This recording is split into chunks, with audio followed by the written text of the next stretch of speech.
এখানে কৃষ্ণকালী রূপে এখানে আবির্ভূত হয়েছে।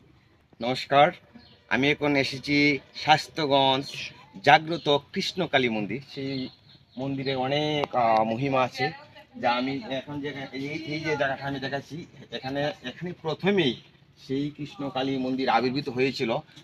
একটা হলো রুদ্ধনী, একটা হলো সংশোধনী, আর একটা হলো হরিধ্বনি। হরি একটু সাবধান, এই যে গুঞ্জনটা যেমন লাগবে না, সব জায়গায় এমন লাগবে।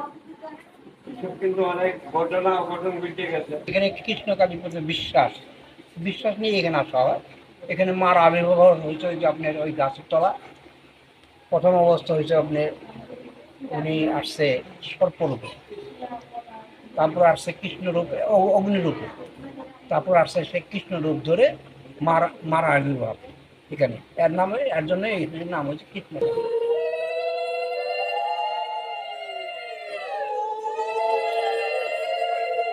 এখানে যে আমাদের এখানে যে জাগ্রত কৃষ্ণকালী, তো এখানে কিভাবে এসেছিল বা কিভাবে প্রতিষ্ঠিত হয়েছিল সে বিষয়ে একটু বলেন। অনেক জঙ্গল ছিল, ছিল তখন এক সাপুরে আসছে, সাপুরে এসে বলে যে আমরা এই সাপটা ধরবো। তখন বলে যে না, এই তুই আমার ধরতে পারবি না, আমি এখানে কৃষ্ণকালী রূপে এখানে আবির্ভূত হয়েছি।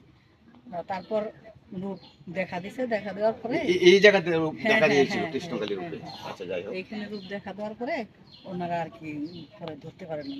পরে বাইরেরও অনেকগুলা 10-12টা ধরে নিয়ে গেছে, এখানকার ধরেনি। তারপর এখানে বলছে যে অনেক দিন পরে ওনারে আর কি স্বপ্নে দেখা দিছে। বলছে যে আমার তোরা এখানে থাকবে তো পর, তারপর তোরা যদি মনে করো যে এখানে বড় করে মন্দির করে রাখবি, আমাকে মন্দিরে নিয়ে যাবে। পরে মন্দিরে নিয়ে গেছে। এইটুকু দাদা জানে। মা, জয় মা কৃষ্ণকালী, কৃপা করো সকল ভক্তকে।